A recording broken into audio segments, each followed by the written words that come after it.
கர்த்தருடைய பரிசுத்த நாமத்துக்கு ஸ்தோத்திரம்.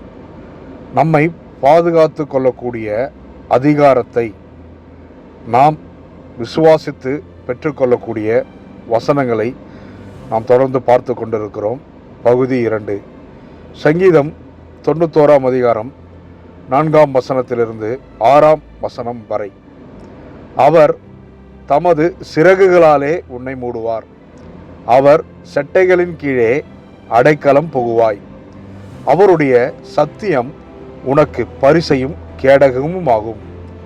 5 வசனம், இரவில் உண்டாகும் பயங்கரத்துக்கும் பகலில் பறக்கும் அம்புக்கும். 6 வசனம், இருளில் நடமாடும் கொள்ளை நோய்க்கும் மத்தியானத்தில் பாழாக்கும் சங்காரத்திற்கும் பயப்படாதிருப்பாய் என்பது வேதத்திலே கொடுக்கப்பட்ட வசனம். இதை நாம் எப்படி விசுவாசபூர்வமாய் அதிகாரபூர்வமாய் நம்மை பாதுகாத்து கொள்ளக்கூடிய வழியிலே வாசிக்க வேண்டும் என்று பார்ப்போமானால், நம்முடைய விசுவாசம் 4 வசனம், அவர் தமது சிறகுகளாலே என்னை மூடுவார், அவர் செட்டைகளின் கீழே நான் அடைக்கலம் புகுவேன், அவருடைய சத்தியம் எனக்கு பரிசையும் கேடகுமாயிருக்கும்.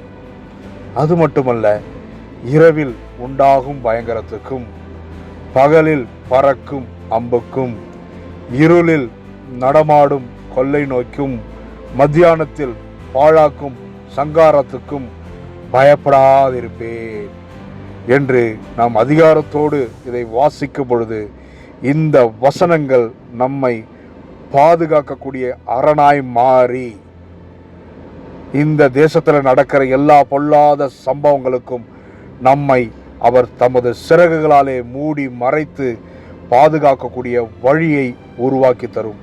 ஆகவே பிரியமானவர்களே, வசனங்களை வாசிக்கிற நாம், இது தேவன் எனக்காக கொடுத்தது, என்னை பாதுகாக்க கொடுத்தது, இந்த வசனங்கள் தான் எனக்கு பாதுகாப்பு என்று முழுவதுமாய் விசுவாசித்து வாசிக்கும் பொழுது கர்த்தர் நம்மோடு இருக்கிறார்.